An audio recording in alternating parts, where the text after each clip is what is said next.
Je vous parle depuis la chaîne Mein Leben, ma voix, my expression. C'est une chaîne que j'ai eu l'intuition de créer pour continuer à m'exprimer pendant les vacances et même plus tard, qui a pour but de raconter ma vie, mes épisodes difficiles, et ce parce que c'est plus facile pour moi de parler derrière une caméra déjà. Et j'ai l'intention de parler en allemand et en anglais par la suite, ainsi qu'en français. C'est ici que ça s'est passé, chez mes parents. J'ai rencontré cette personne via une application. Ça s'appelait German Talk ou un truc comme ça. En fait, j'avais envie de rencontrer des personnes allemandes pour parler avec. Et j'ai rencontré ce néerlandais donc via cette application. Et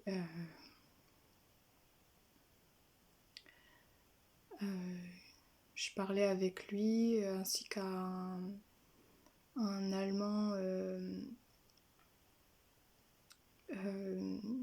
qui venait des pays musulmans, et en fait il venait d'arriver en Allemagne, donc je parlais à ces deux personnes en même temps. Et jusqu'au moment où je me suis dit je vais faire un choix entre les deux.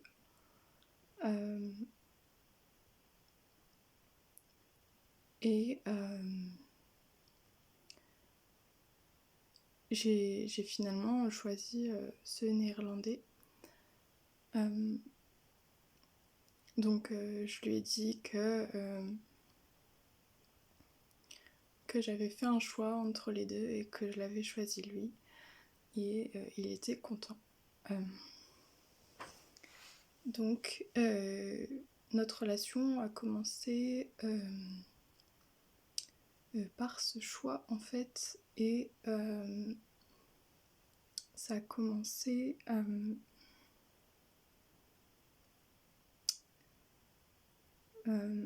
quand je lui ai dit que je me méfiais de cette autre personne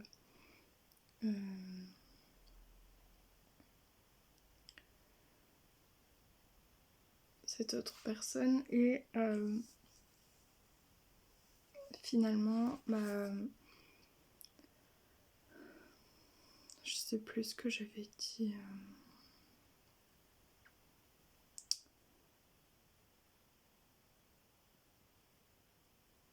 Que je le trouvais étrange, et voilà, que je me méfiais de l'autre, et donc quelque part je pense que j'ai placé ma confiance assez tôt dans cette autre personne que finalement je ne connaissais pas plus que ça.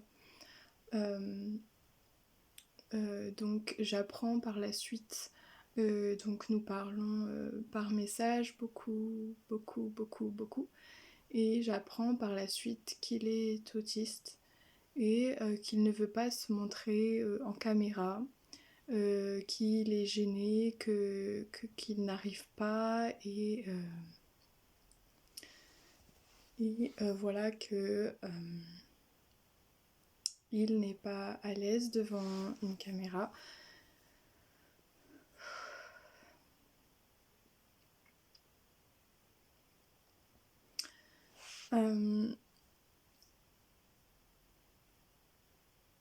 Du coup, on parle beaucoup, on parle des heures, on parle la nuit, je me confie à lui, je lui raconte vraiment tout mon passé. Je lui raconte aussi mes difficultés psychologiques. je vais jusqu'à lui montrer des documents médicaux pour lui expliquer mon parcours, ce que les médecins disent de moi, que je me méfie des médecins aussi, que je ne comprends pas trop pourquoi ils m'ont diagnostiqué ainsi. Et donc il me dit qu'il va faire des recherches dessus, donc il regarde mes documents que je lui envoie. Et je vais jusqu'à traduire ces documents parce que en fait on parle en anglais. Il ne sait pas parler le français, je ne sais pas parler le néerlandais. Donc j'utilise des traducteurs automatiques. Donc je lui traduis mes documents médicaux que je lui envoie ensuite. Et jusqu'au jour où il me dit en fait je sais, tu es folle. Donc moi quand il me dit ça, mon cerveau il vrille quand même. Je me dis à un moment, bah c'est pas normal qu'ils me disent ça, c'est pas normal qu'ils me disent que je suis folle. Mais du coup, en fait, j'ai placé vraiment mon pouvoir, ma confiance en lui, et je le crois aveuglément. Mais je crois qu'à partir de ce moment-là, il avait comme une emprise sur moi, et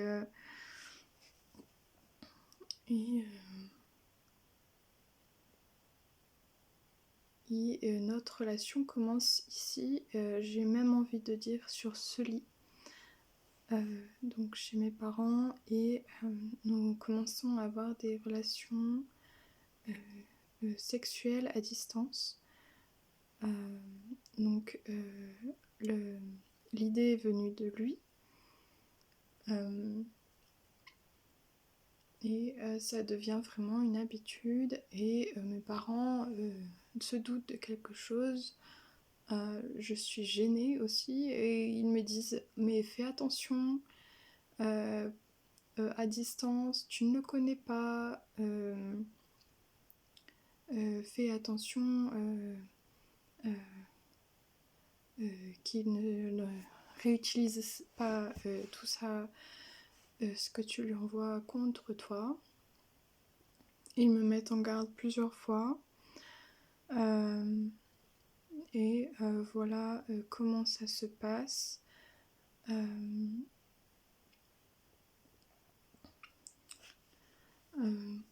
Donc au début, voilà, au début il me demande si je veux lui envoyer des photos, des nudes ou quoi que ce soit. Ce que je raconte, c'est une période qui a duré quasiment 1 an. Ça a duré, oui, entre 8 mois et 1 an, je sais plus. Et ça s'est répété beaucoup de fois. Et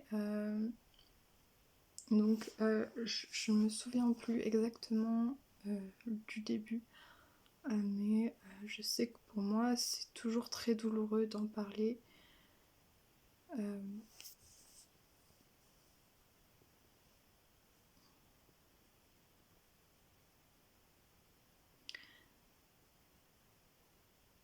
Donc voilà, au début, je lui dis que j'ai déjà envoyé une seule fois, et je me suis dit que c'était pas une bonne idée d'envoyer ça, alors je l'ai jamais refait. Et ensuite, nous parlons de masturbation, et je lui dis que je ne me masturbe pas parce que je sais pas, tout simplement, je ne le faisais pas. Je n'ai pas appris, et puis ça ne m'intéressait pas. Alors à ce moment-là, il commence à m'apprendre, à me dire mais vas-y, ça va être bien, enfin à m'initier à la masturbation. Et ensuite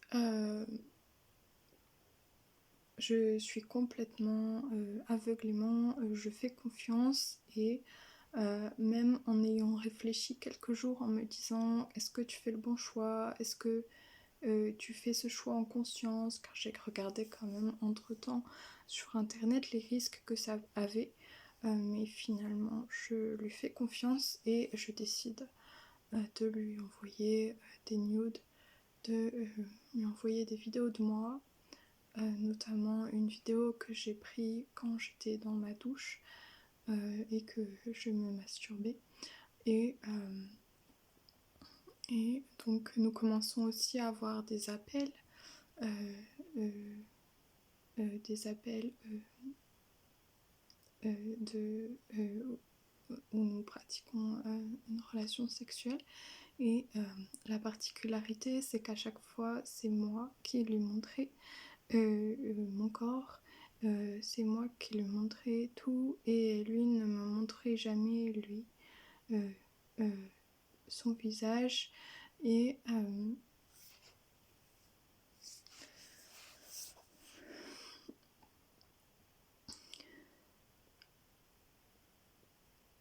il, il m'a envoyé des photos de son sexe, en me disant qu'il n'y avait que ça qu'il osait m'envoyer, que bizarrement, juste une photo de son sexe, ça ne le gênait pas, alors que sa tête, ça le gênait. Et il me disait toujours, oui, mais c'est parce que je suis autiste. Il travaillait, il dit, je travaille dans une usine. Non, pas dans une usine, enfin aussi dans une genre de fabrique qui aide les personnes autistes, alors je me renseigne sur l'autisme, etc. Et donc je n'y connais pas grand-chose et je commence à m'intéresser à l'autisme. Euh, et, euh, et du coup,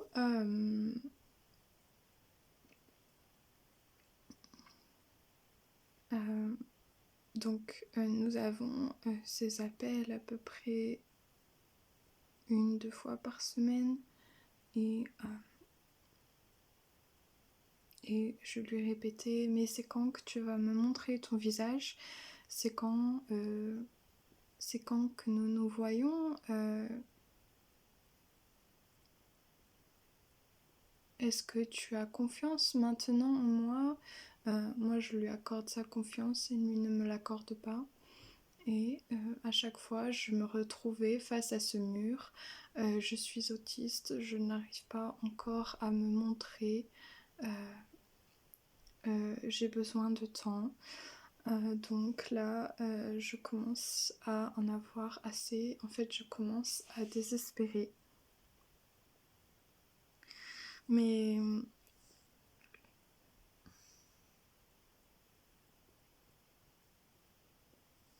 je désespère et la relation continue toujours en fait.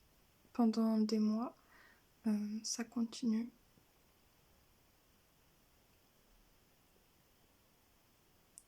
Je dirais, oui, enfin, en fait c'était une relation où nous étions très proches et à distance nous étions vraiment très proches parce qu'on parlait beaucoup et mais en même temps nous étions très loin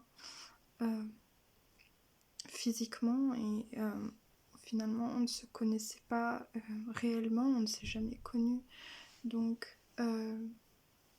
je ne l'aurais jamais vu. Et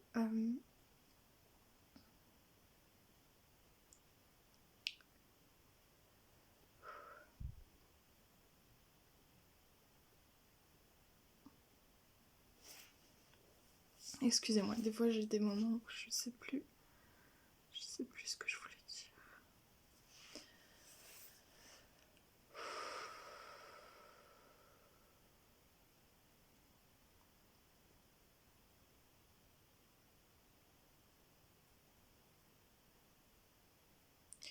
Donc nous parlions en fait, comme j'avais des difficultés relationnelles, psychologiques, il me soutenait en me disant je vais veiller sur toi la nuit, il me soutenait en me disant tu as besoin de parler, et je le sais, aujourd'hui j'ai encore besoin de parler, de m'exprimer, d'écrire, c'est vraiment un besoin vital pour moi.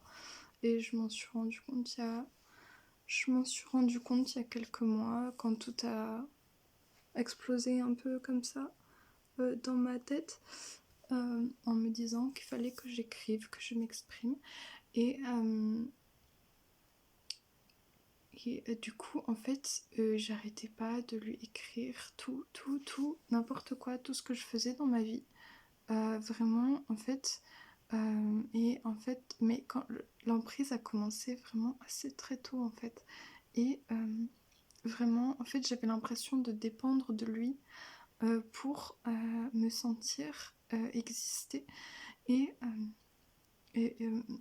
sentir qu'on me soutenait. Et en fait, je lui écrivais à chaque fois tout ce que j'avais fait dans ma journée.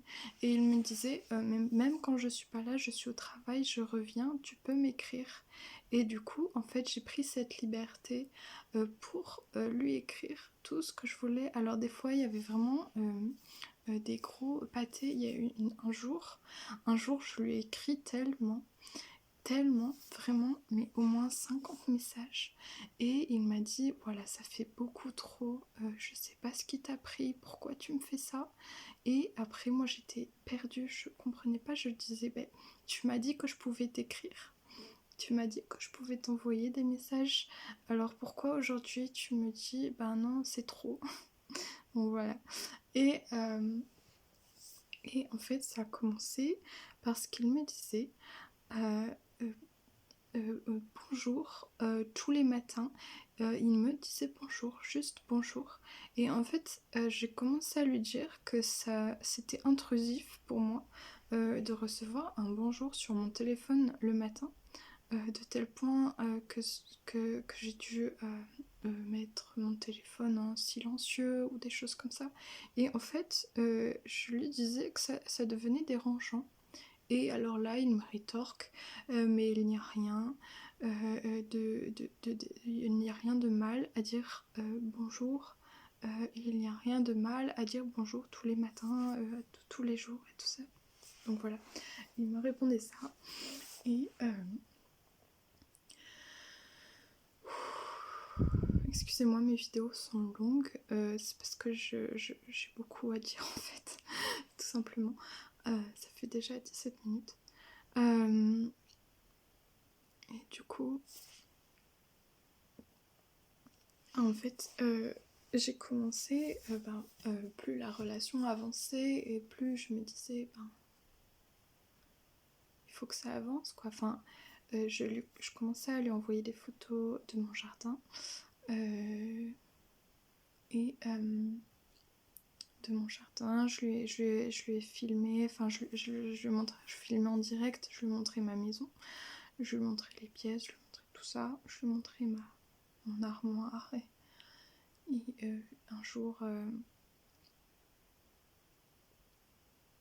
oh, je sais pas si c'est la peine que je dise ça, mais voilà, je lui montrais les pièces de ma maison, et lui m'a montré sa terrasse, il m'a montré sa rue, et il commençait à se dire vivement qu'on se voit en vrai. Et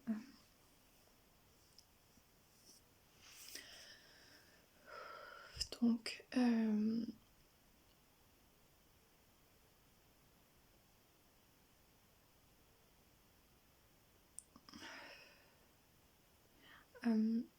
non, c'est parce qu'en fait une fois, mais je sais pas si j'ai envie de le dire, c'est pas vraiment, bon, je vais pas le dire, mais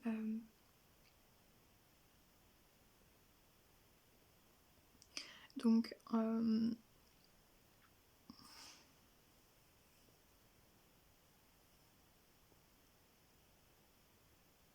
ok, je vais peut-être le dire, oh, je sais pas.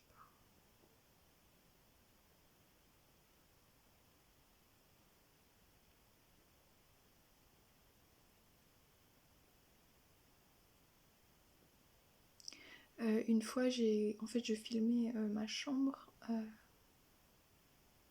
Donc lui, je ne le voyais pas, toujours la même chose, mais lui me voyait.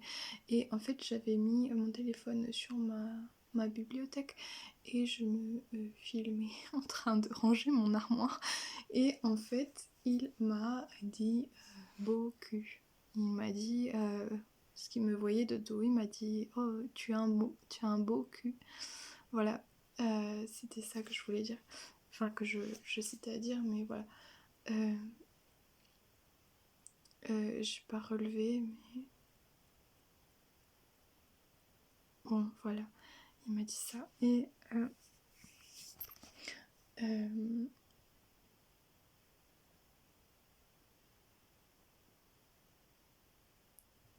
cette relation a commencé à dégénérer, en fait. Je sais pas, ça va peut-être être un peu long si je raconte tout, mais en fait, donc nous avions, enfin, je voulais préserver un peu l'intimité des photos et tout ça, donc je commençais à classer les photos dans un coffre dans mon téléphone avec un mot de passe, etc. Et je lui demandais de faire pareil. Mais je n'aurais jamais su, je ne sais pas s'il l'a fait, je pense pas qu'il l'ait fait.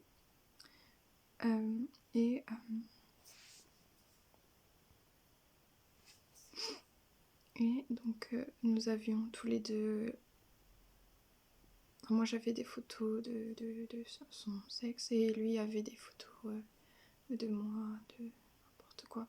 Et donc voilà, enfin...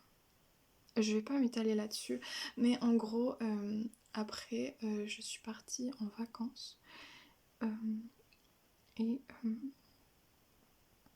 et nous devions nous voir après ces vacances, il me semble, ou c'était avant, je sais plus. Mais donc, je suis partie tout simplement en volontariat en Allemagne pour travailler dans une ferme.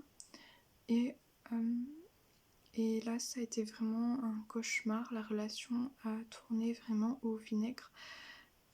En fait,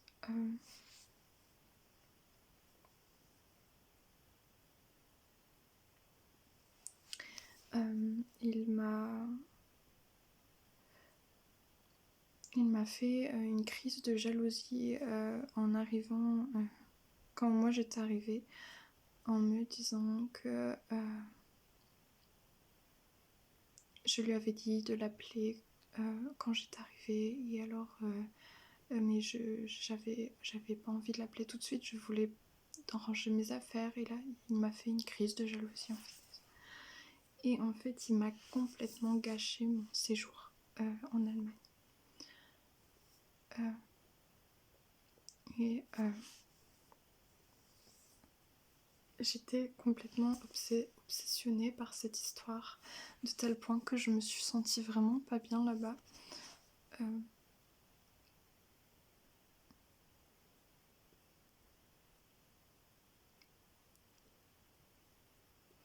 Et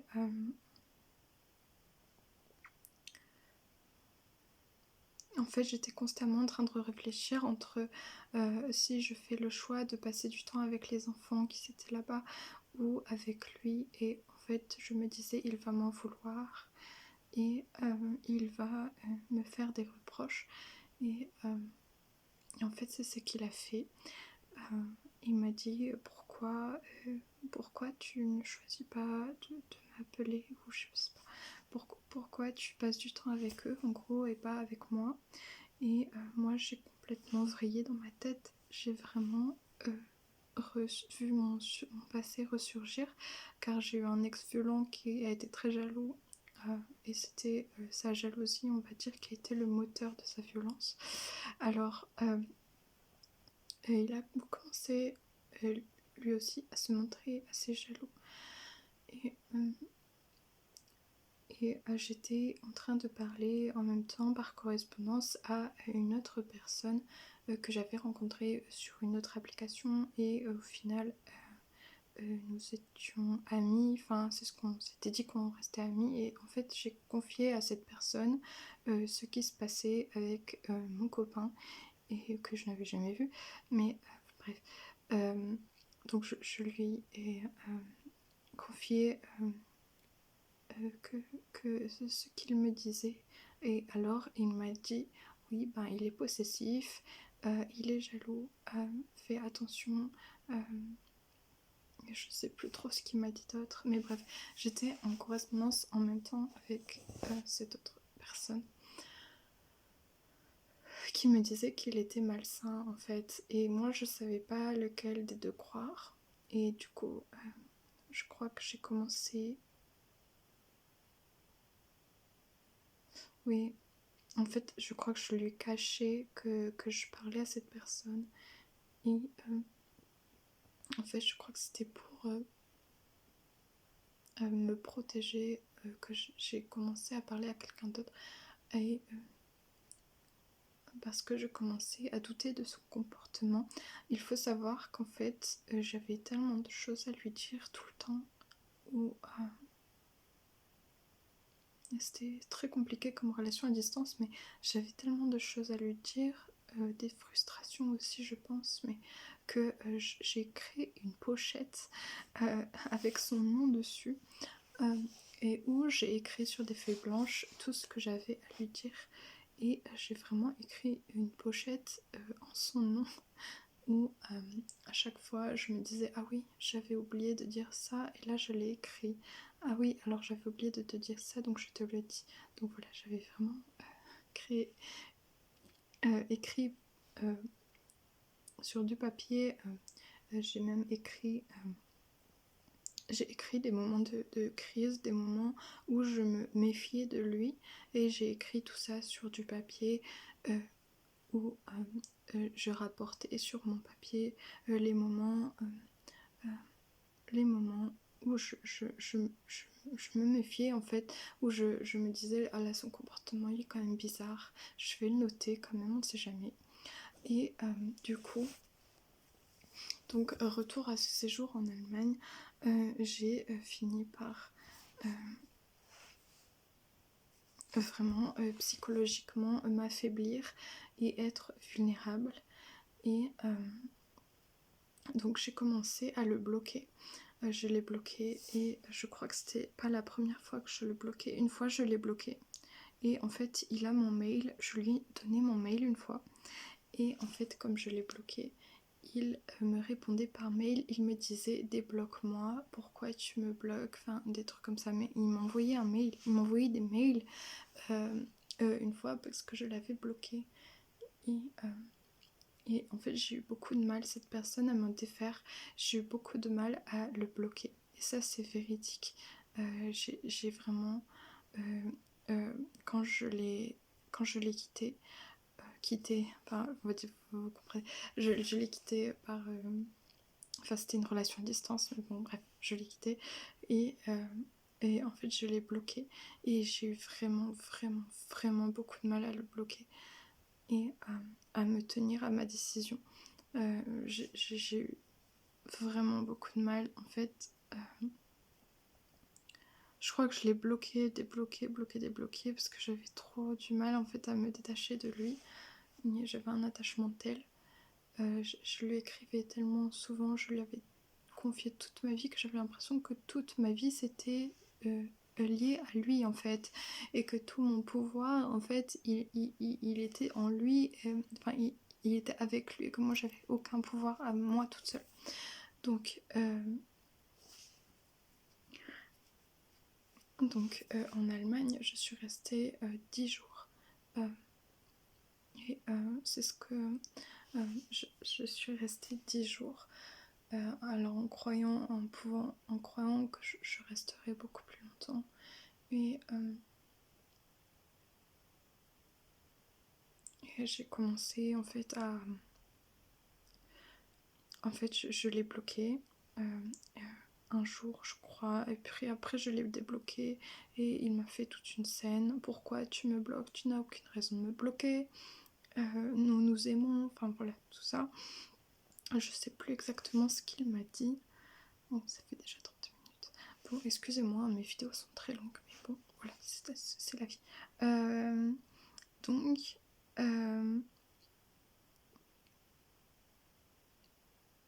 Donc, quand je l'ai débloqué, j'ai eu un ascenseur émotionnel en voyant ces messages. Alors, je ne vous explique pas, j'ai eu peur. J'étais triste, j'étais désespérée. En moi, je ne me sentais plus maître en fait de mon corps. Je me sentais moins que rien. Je me sentais comme une malade en fait, parce qu'il me répétait que j'étais folle. Il me disait oui tu es folle, donc tout ça il me le disait en anglais. Hein. Il me disait tu es folle mais ça ne me dérange pas. C'est vraiment ce qu'il m'a dit. Hein. Tu es folle mais ça ne me dérange pas. Et donc il me dit...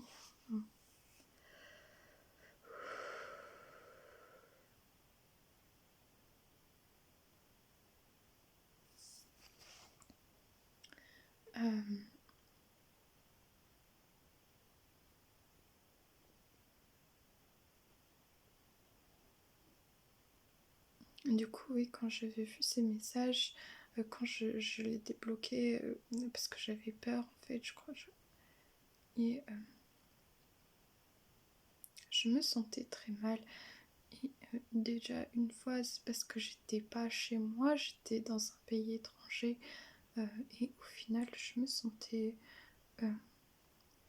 c'est quand même une épreuve d'être seule dans un pays étranger, mais là, en fait, l'épreuve a été rendue beaucoup plus difficile. Et en fait, parce que j'étais sur deux plans en même temps, j'étais en même temps sur le plan où je me disputais avec mon copain et sur le plan où j'essayais de m'adapter à la famille.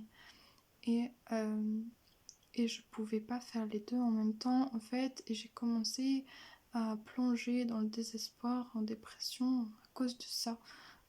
Parce que je voulais pas mettre en péril ma relation et en même temps j'étais très heureuse. Ah, pardon. J'étais très heureuse en Allemagne. Aïe, ah non. Ah, c'est ça quand je reste intérieur trop longtemps. Et du coup, euh, j'aimais beaucoup l'endroit où j'étais et j'arrivais à bien parler. Les gens me comprenaient. Ils se demandaient même si j'étais pas allemande ou... Enfin, peut-être pas, mais je sais plus. Mais ils se disaient pas que j'étais française, etc. Et donc, j'avais encore comme de la dissociation, en fait, dû à mon traumatisme, je crois. J'étais à un moment de ma vie que j'étais encore affaiblie, bien sûr. Mais faut savoir qu'à ce moment, j'avais pas pris mes médicaments, j'avais arrêté de les prendre quelques mois plus tôt. Toujours est-il que, voilà, j'ai beaucoup de culpabilité parce que j'ai dû partir précocement. Et j'ai pleuré de tout mon corps quand je suis partie. Alors j'ai commencé en fait, je vous explique, à avoir des idées suicidaires. Et, voilà, parce que j'étais tiraillée et j'étais pas chez moi et je me sentais pas bien.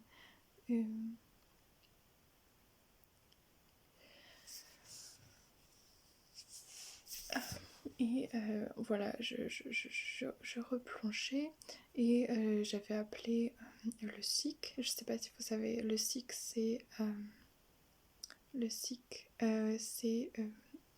le service d'urgence en fait des CMP, centres médico-psychologiques. Donc je les avais appelés pour leur expliquer que je me sentais pas bien. Donc je me souviens de ces nuits, de ces soirs où je les appelais pour être rassurée, pour savoir si c'était normal, parce que j'avais vraiment des idées. En fait, il faut savoir que les deux fois, enfin souvent, les deux fois où j'ai voyagé et j'ai eu ce qu'ils ont appelé un épisode psychotique. Et en fait, j'avais mes sens qui étaient très très éveillés.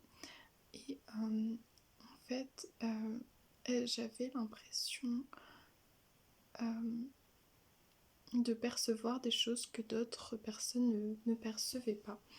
Et,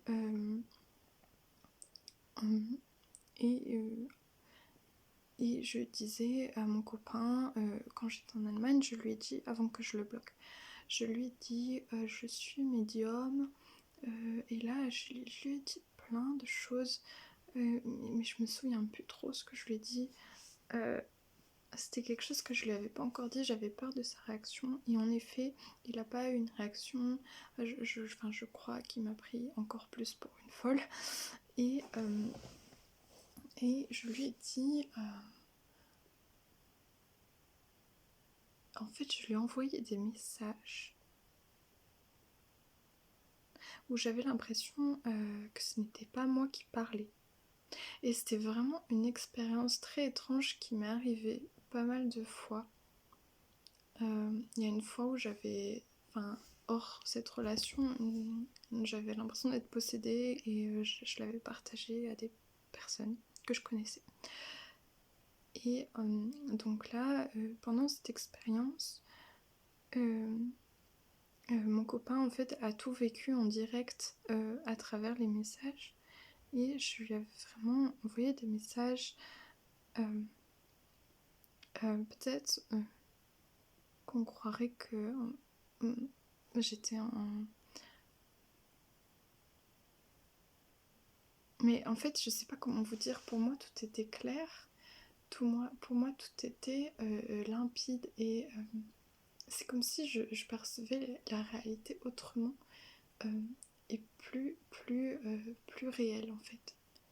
Et je crois que c'est aussi parce que j'avais pas mes médicaments sûrement, mais bon, en fait ça c'était un peu l'excuse que je sortais pour expliquer ce qui m'arrivait, alors qu'en fait en réalité je ne comprenais pas ce qui m'arrivait. Mais ça m'est arrivé des expériences où j'avais l'impression que ce n'était pas moi qui parlais, que j'écrivais, et je savais pas pourquoi j'écrivais ça, et donc c'est ce qui peut faire penser que quand j'écris ces choses-là, les gens me voient pour une folle et ils prennent peur en fait. Et donc mon copain a pris peur, et ça c'était quelques jours après que je sois arrivée. Et pourtant je lui disais mais je me sens bien, voilà, la famille ça se passe bien. J'avais pas l'impression d'être en dehors de mon corps en fait, mais c'est vrai qu'il y avait des moments où j'étais très stressée. Et peut-être que ces moments de stress, c'est parce que je percevais des choses, des présences, je sais pas, et que je n'arrivais pas à vraiment les contrôler, alors je les faisais s'exprimer et sortir tout ça par les messages que j'envoyais. Oui, voilà. Et du coup, bon, tout ça, ça reste très flou, et je sais pas si c'est la peine que je détaille tout ça plus dans ma vidéo. J'en parlerai sûrement à un autre moment, quand j'aurai un peu plus débroussaillé tout ça. Mais en fait, j'ai commencé à avoir des peurs de couteau. Ça, je me souviens que j'en avais parlé à mon médecin. J'avais des peurs de couteau. Des peurs de couteau, oui. Et en fait, il arrive un moment où mon copain m'a dit « Tu as besoin d'aide ». Et ça, je me souviens vraiment de cette phrase quand il m'a dit ça. « Tu as besoin d'aide, tu as besoin d'aide ». Là, je me suis dit « Bon, bah, je lui fais entièrement confiance, je l'écoute. » Et je vais appeler... faut savoir, je lui disais tout à lui en fait. C'est ça. En fait, je lui disais tout. Et comme je lui disais que j'avais eu des idées suicidaires, à un moment, il m'a dit « Envoie-moi une photo de ton bras ». Parce qu'il a eu très peur en fait que je fasse quelque chose à mon bras. Et après, je lui ai rassuré, je lui ai dit « Non, je ferai jamais quelque chose sur moi. je tiens trop à moi pour ça. En fait, j'ai des pensées dans la tête, mais je ne passerai jamais à l'acte en fait. Et, parce que je pense que ça arrive à beaucoup de personnes aussi quand on est désespéré de se dire oh, j'ai envie de mourir. Mais bon, voilà. Il y a des moments c'est plus intense que d'autres parce que tout simplement j'étais dans une période vulnérable. Et donc quand il me dit oh, oui tu as besoin d'aide, là je me dis ok, il faut que je fasse quelque chose. Et là j'ai appelé les services d'urgence de l'Allemagne et en leur expliquant que j'avais des idées suicidaires, ce qui m'arrivait, tout ça, que je ne me sentais pas bien et que je n'étais pas chez moi et que j'avais pas mes médicaments. Donc là ils m'ont dit bon dans quelle rue vous êtes. Alors je suis sortie, j'ai cherché la rue, en fait je me suis rendu compte que je n'avais même pas l'adresse de où j'étais. Voilà, j'avais juste la ville peut-être, mais j'avais pas l'adresse. Donc je leur ai dit, bon en fait je sais pas. Donc ils m'ont dit, bon passez-moi à la famille. Parce qu'en plus mon niveau d'anglais, d'allemand était assez médiocre, enfin on va dire dans les moments, surtout dans les moments où il faut vraiment bien parler. J'avais pas ce qu'il fallait. Et donc j'ai une image de la cuisine. En fait je me rappelle de la cuisine des petits déjeuners. Bon c'est pas grave. Bon. La famille vraiment était charmante. Les enfants et tout, c'est charmant. Et du coup, là, j'ai passé le téléphone au monsieur et à la femme. Et ils comprenaient pas ce qui m'arrivait. Ils comprenaient pas. Ils discutaient et tout ça. Et moi, je comprenais pas trop ce qu'ils discutaient non plus. Mais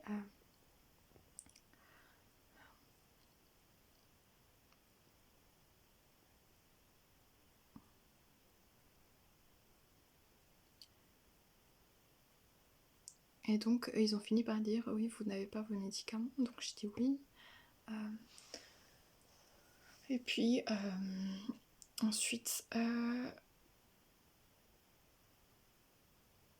oui, après, bon, voilà, je passe des étapes, mais en tout cas, à la fin, il m'a dit bah, tu es sûre, tu veux pas attendre quelques jours, te reposer, etc. Et tu es sûre de vouloir partir tout de suite parce que, en fait, je travaillais aussi beaucoup, donc peut-être que j'étais fatiguée, j'avais faim, donc ça c'est sûr. Je pense que ça devait jouer un peu. Mais toujours est-il que c'était l'émotionnel qui avait été malmené là-dedans. Et du coup,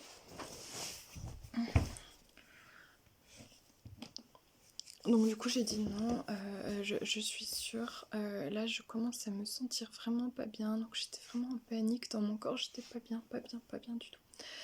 Et parce que j'avais peur, j'avais peur de revivre la même chose que 2 ans avant.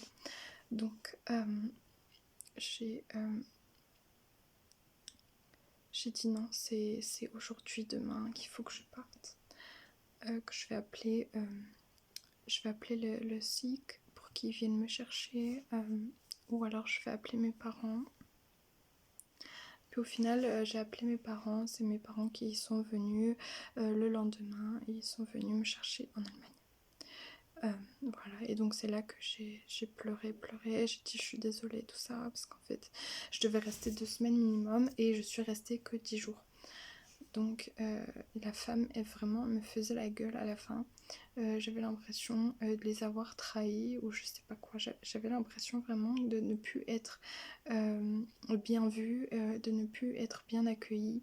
Et ça m'a vraiment laissé un sentiment de haine envers moi-même et de culpabilité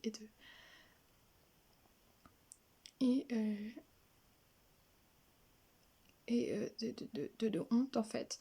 Et parce qu'en fait je ne pouvais pas leur expliquer que j'avais eu des soucis sentimentaux en même temps avec une personne qui était très malsaine. Donc après cet épisode là, je pense que la vidéo va durer 1 heure et quart peut-être. Bon, après ça, en fait, on passe un peu de temps en Allemagne avec mes parents et on rentre en France. Et je suis toujours en contact avec mon copain. Je l'ai appelé sur la route du retour, je l'ai appelé en lui disant qu'il avait bien fait de me dire que j'avais besoin d'aide. Enfin voilà, je lui ai dit bon, je t'ai écouté, j'ai fait ce que tu m'as dit, je rentre. Et lui, tout ce qu'il voulait, c'est quoi? C'est que je passe du temps avec lui. En fait, lui, il voulait que je rentre parce qu'il aimait pas que je sois loin. Alors que de base, je le voyais jamais. Hein. Ça avait aucun. Il y avait pas vraiment de différence entre le fait d'être ici chez mes parents ou le fait d'être en Allemagne, puisque de toute façon, on ne se voyait pas. Mais lui, son intérêt, c'était que je lui parle, que j'ai de l'attention pour lui. Alors le mot qu'il me disait toujours, c'est l'enfer pour nous. Et quand je dis toujours, c'est parce qu'il a recommencé en fait.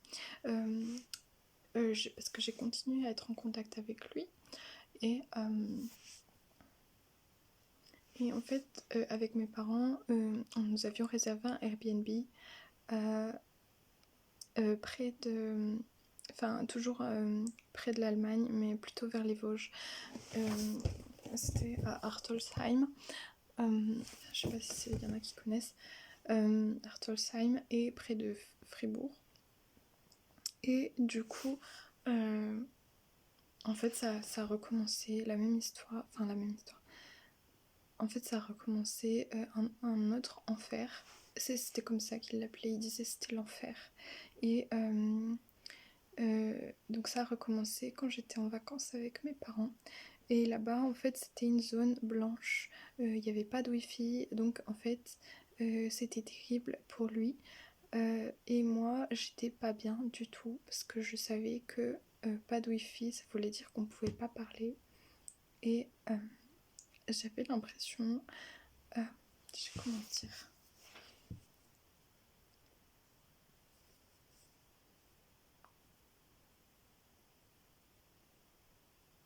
de faire quelque chose d'interdit. C'était ça. Et j'avais l'impression de revivre un cauchemar dans ma tête. Et faut savoir que sur la route, j'avais pris des Temesta.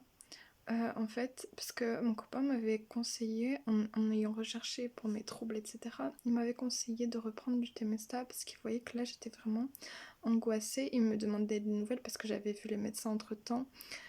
Donc je lui explique la situation, etc. Donc il m'a dit bon bah tu peux prendre des Temesta, tu écoutes tes médecins. Donc pour le coup là il m'a dit des choses bah, qui étaient plutôt sensées, on va dire. Mais du coup sur la route j'avais pris des Temesta, mes parents étaient vraiment contre. Mais je les avais pris quand même. Et donc tout le séjour ça a été la lutte entre prendre du Temesta ou ne pas en prendre. Et ça a été une deuxième expérience très très étrange pour moi. Euh, Parce qu'en fait, il y a des moments, je savais plus si j'avais pris un Temesta ou pas. Je commençais à être paranoïaque par rapport au Temesta. Et vraiment, cette expérience a été très étrange aussi avec mes parents, pour mes parents, parce que j'avais l'impression, comme je dis des fois à mon psy ou à d'autres personnes du médical, euh, j'avais l'impression qu'on avait vécu une paranoïa générale. Euh, En fait, à cet endroit, donc c'était une zone blanche et on était un peu dans la forêt, un peu à l'écart. Euh, les, les hôtes, les hôtes étaient des personnes âgées, dont un monsieur qui avait vécu la guerre. Et il racontait comment il avait vécu, enfin je me souviens de ça parce que je l'ai vécu aussi, mais il avait dit comment il avait survécu à son traumatisme de guerre, il avait dit que c'était la chorale, etc. Et en fait on avait visité les alentours, il y avait une forêt et une voiture abandonnée. Bon voilà, je vous donne un peu le cadre, c'était un peu étrange l'ambiance et du coup... Euh, on avait aussi visité Fribourg et à ce moment-là, c'était gris dans le ciel, c'était lourd. On avait l'impression que l'ambiance était vraiment, vraiment, vraiment étrange. J'ai jamais vécu un truc comme ça en fait. Et j'avais pas encore repris mes médicaments à ce moment-là, mais je me dis, mais c'est bizarre, mes parents ils ressentent la même chose. tout le monde fait la gueule. Et pourtant après j'ai parlé de Fribourg à d'autres personnes qui disaient que c'était très beau, très bien. Et vraiment moi l'ambiance, j'avais peur. Je me souviens d'un clown dans une vitrine, j'avais peur de cet endroit. Ça ne m'a vraiment pas évoqué des bons souvenirs et même je l'ai senti dans mon corps, dans mon ressenti, je ne me sentais pas bien en fait. Je me sentais pas bien là-bas. Et j'avais encore une fois mes sens qui étaient en exaltation. Et je sais pas comment expliquer ça, mais c'est vraiment des moments où je prends tout à cœur ouvert. Vous savez, je prends tout comme une écorchée, et comme à fleur de peau. Et je vis comme je le vis et je n'arrive pas à expliquer vraiment ce que je vis, mais c'est une expérience extraordinaire pour moi. Mais en même temps qui fait peur quand même. Enfin, une expérience assez hors du commun et je me souviens même qu'on avait visité, enfin j'avais acheté un porte-monnaie et ma mère m'a dit mais tu es sûre que tu veux le garder? Encore aujourd'hui je me dis est-ce que j'aurais dû le garder ou pas?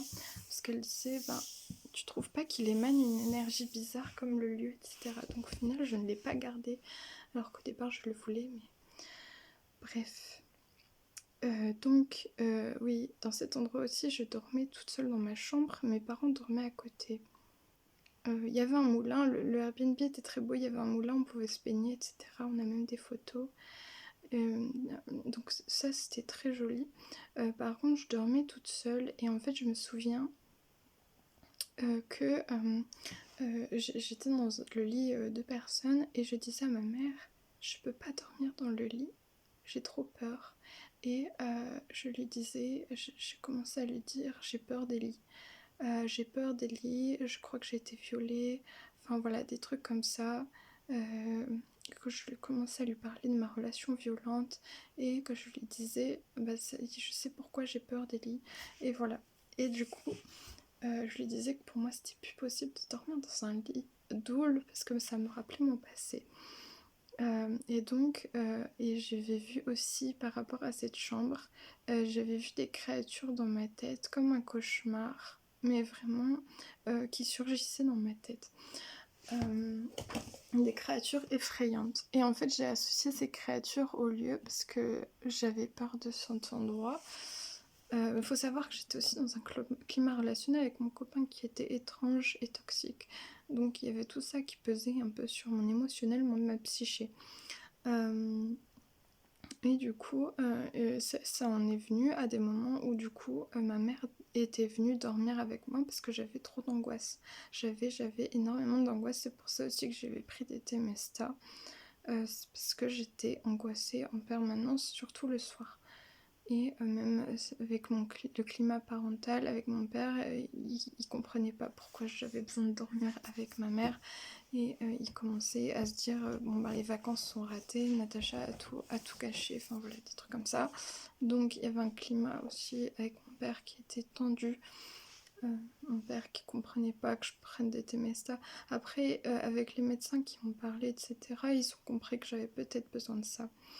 Mais bref, donc ça a été assez tumultueux comme vacances où j'ai dû encore appeler le CMP pour leur demander quelle dose il fallait que je prenne de Temesta pour pas en prendre trop, pour pas pour par rapport aux doses pour faire attention de monter pas trop vite, etc. Ou de diminuer pas trop vite, je sais plus, mais en tout cas, bref.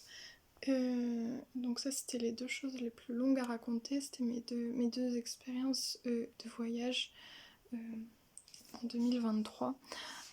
Et du coup,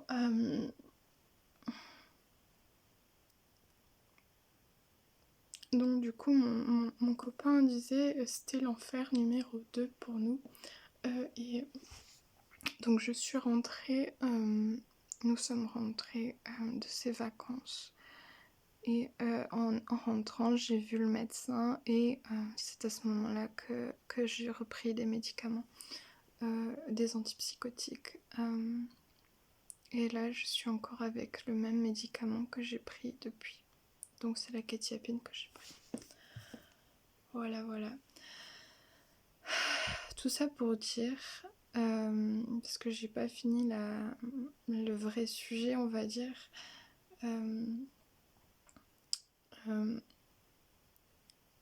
que en fait ma relation avec mon copain elle s'est encore plus dégradée et on va dire elle s'est encore plus révélée telle qu'elle était en fait.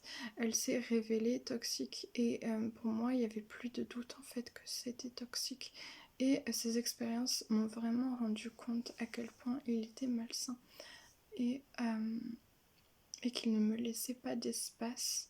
Il ne me laissait pas d'espace et il voulait contrôler comme ça. Et donc mes angoisses, elles augmentaient aussi en fait avec cette pression que j'avais par rapport à lui, cette peur de le perdre, une peur. Et en fait, je ne l'ai pas dit aussi, mais en fait, on devait se voir pendant l'été et je crois que c'est la veille ou quelques jours avant, il me dit non, je suis malade, je ne peux pas venir. Ou tu ne peux pas venir. Et là, je me dis, mais c'est pas possible, c'est incroyable. Tu n'es jamais malade et tu es malade au moment où on doit se voir. Là, je me dis, il y a un problème quand même. On va jamais se voir en fait. Je désespère totalement en fait. Et vraiment, ce jour, je l'ai attendu. Et juste avant, il me dit qu'il est malade. Et après, il me dit, mais c'est pas ma faute d'être malade, etc. Donc je lui dis, bon bah ok. Même il me dit après, bon bah comme on s'est pas vu la semaine prochaine, on se voit en caméra. Là, cette fois, je vais y arriver. Voilà, d'un jour comme ça, il va me dire, bon bah là, je vais arriver à me montrer en caméra. Donc je lui fais ok. Et en fait, la semaine d'après, on n'a pas fait de caméra en fait.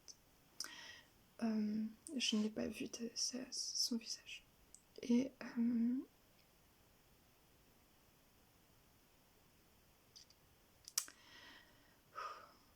du coup, c'est très long. J'espère que vous suivez toujours. Je sais pas s'il y en a encore qui vont être sur la vidéo là. Bref.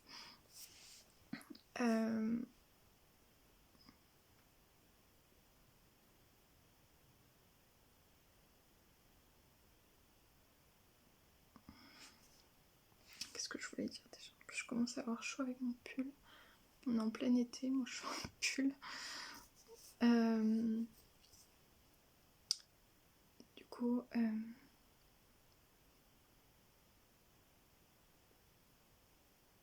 je me souviens, il m'avait parlé aussi de cet endroit près d'où il habitait. C'était la voie lactée, je crois. Et c'était une piste cyclable avec des... C'était un endroit aux Pays-Bas avec des petites étoiles au sol. Bon, bref. C'est pas des étoiles, c'était des lumières qui scintillaient la nuit toutes sur la piste cyclable. Bref. Mais du coup, j'en étais où déjà? Attends, je sais plus où j'en étais.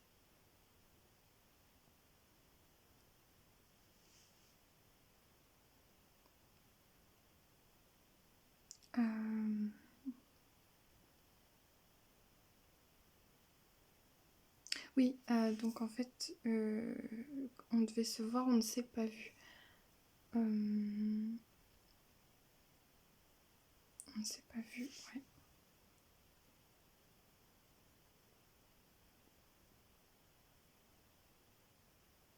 Mais vraiment, moi, je commençais à vivre en attendant de le voir. En fait, tout ce que j'espérais chaque jour, c'était qu'ils me disent qu'on allait se voir. Et mais vraiment, c'était presque fait exprès. On dirait qu'il était malade à ce moment-là. Bon, mais toujours est-il que comment ça a continué. Comment c'est en fait vers le mois de décembre. j'ai dit que j'étais sortie. En fait, on avait arrêté de se parler. On ne se parlait plus beaucoup en fait. En même temps, la fac avait repris, donc j'avais moins de temps pour lui parler. On se parlait plus en fait. La communication elle était devenue quasiment morte. En même temps, moi je voyais plus l'intérêt de continuer une relation où en fait je pouvais pas voir la personne, on pouvait pas se rencontrer. Au bout d'un moment, moi je lui ai dit que je voyais pas d'issue en fait. Enfin, je voyais pas d'autre issue que de. Enfin, je voyais pas comment on pouvait construire une relation comme ça. Ouais, voilà, je voyais pas d'issue. Et en plus, lui, il s'en voulait parce qu'il m'a dit. Enfin, il s'en voulait, je sais pas, mais il m'a dit j'ai bien vu que j'avais participé à gâcher ton voyage. J'ai bien vu que t'étais bien et que c'est un peu ma faute pourquoi t'es revenu, etc. Mais bon, voilà, tout ça, c'est ce qu'il m'a dit. Je sais pas comment lui se sentait réellement. Mais du coup,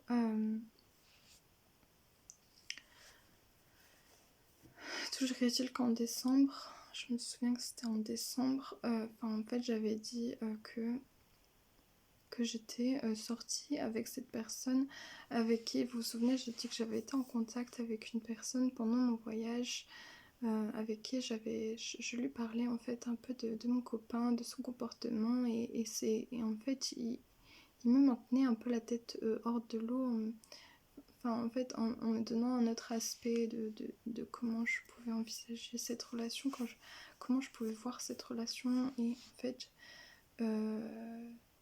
j'avais rencontré cette personne et on s'était vu, on avait bu un verre. Et alors, je l'ai dit à mon copain, j'ai dit, bah voilà, je sais plus au cours de quelle conversation, mais je lui ai dit que j'avais. Il faut savoir que j'ai vraiment beaucoup de mal, et ça c'est dû à mon traumatisme, à ma relation précédente de violence, que en fait j'ai beaucoup de mal à cacher des choses. À chaque fois qu'il y a quelque chose où je me sens coupable, j'ai l'impression qu'il faut que je le dise. Alors que c'est pas vrai en fait, vous vous sentez coupable, ça sert à rien de le dire, ça va pas améliorer la situation. Mais donc en fait j'avais beaucoup de mal il fallait que je dise toute la vérité, rien que la vérité, voilà. Et mais au point de vraiment ne pas réfléchir et dire tout ce que je faisais, tout, mais c'est dangereux de faire ça, ne faites pas ça. Et ne confiez jamais tout votre pouvoir personnel en quelqu'un, de toute façon ne le faites pas.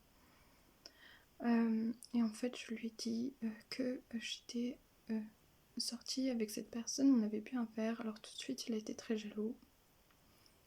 Alors que je lui ai dit non, on est juste amis, on a parlé, et il me croyait pas, et il m'a fait la gueule. Déjà qu'on ne parlait plus beaucoup, il m'a fait la gueule, il m'a dit que je le trompais, enfin voilà, qu'il a été très très très jaloux. Donc là je lui ai dit stop, on arrête. Je ne veux plus de cette relation, je vois bien que tu es jaloux, même si tu me dis que t'es pas jaloux, tu es jaloux. C'est un fait. Et donc là, j'ai vraiment pris beaucoup sur moi, beaucoup de courage, etc. En me disant là, tu arrêtes la relation, Natacha, qui dure depuis trop longtemps, que tu as jamais vu de cette personne, que tu lui as partagé des photos, les choses les plus intimes de toi, mais qui n'a fait qu'en fait t'enliser dans quelque chose de très malsain. Et en fait, moi, tout ça, je vous le dis à l'heure actuelle que c'était malsain, mais à l'époque, je me disais pas que c'était malsain, en fait. Je n'avais pas conscience de ce qui se passait. Parce que tout simplement, je l'aimais, j'étais aveuglée par l'amour, bref. Et voilà, du coup, là, j'ai vraiment pris tout mon courage en main, en me disant, là, tu arrêtes la relation, Natacha, il faut que tu stoppes cet attachement. Qui ne te sert pas, qui te dessert. Alors, voilà. Et donc voilà, je lui ai dit que j'arrêtais et je sais plus comment ça s'est passé. Ensuite.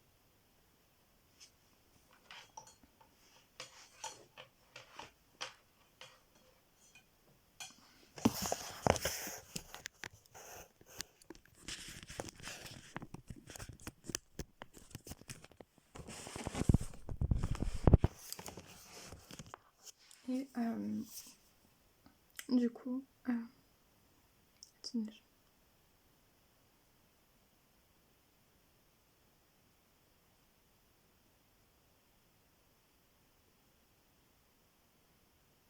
Oui, bah, en fait, je crois qu'il continue à m'envoyer des messages et j'ai fini par le bloquer parce que les messages qu'il m'envoyait, bah, ça ne servait plus à rien. Et en fait, je l'ai bloqué, voilà. Je l'ai bloqué et c'est là que ça a été très compliqué pour moi de bloquer, mais je l'ai bloqué quand même. C'était très compliqué parce que j'ai arrêté de lui parler du jour au lendemain. Enfin non, je disais qu'il y avait un manque de communication, mais voilà, je lui parlais plus et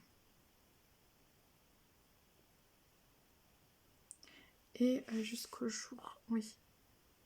Donc je l'ai bloqué et au bout d'un moment... Non, en fait, je l'ai bloqué ou je l'ai pas bloqué? J'ai un doute en fait. Si voilà, en fait, je l'ai bloqué. Et au bout de plusieurs mois, j'ai débloqué. Et voilà que le message tombe.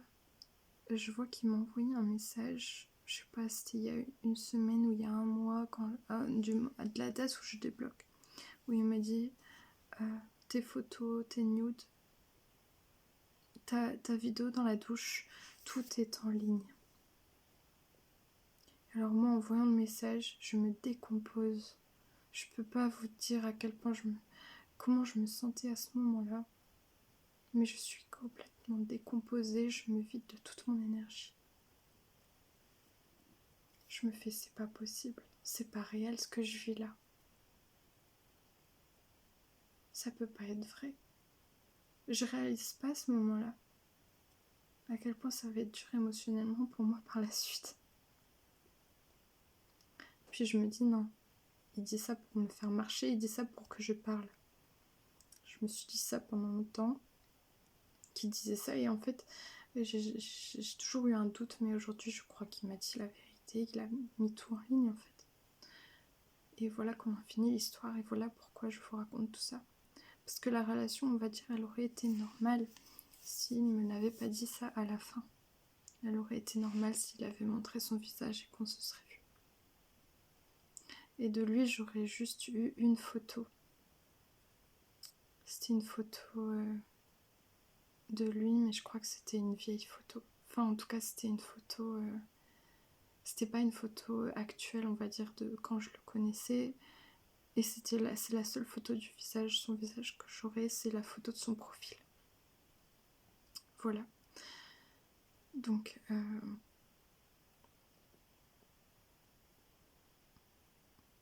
Donc il me dit ça, que mes photos, que tout ça c'est en ligne sur les sites porno, je sais pas quoi.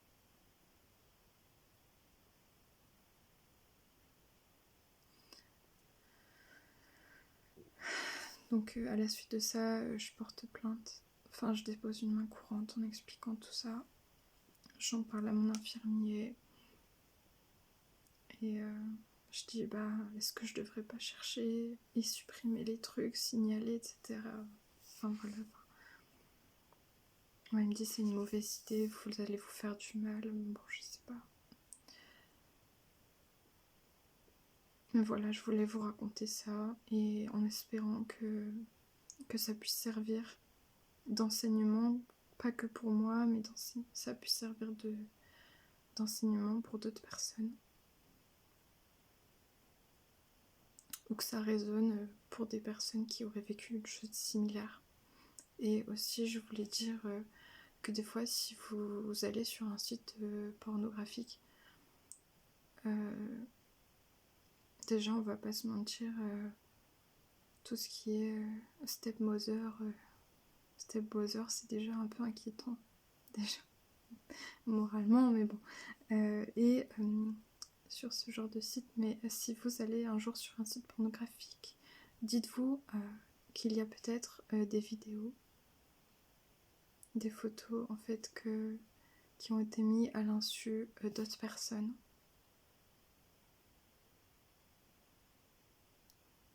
Parce que moi, ça m'est arrivé.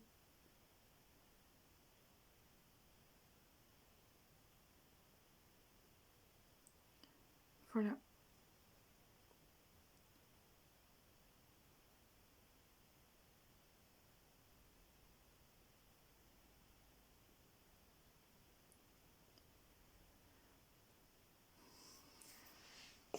Merci et bonne nuit, portez-vous bien.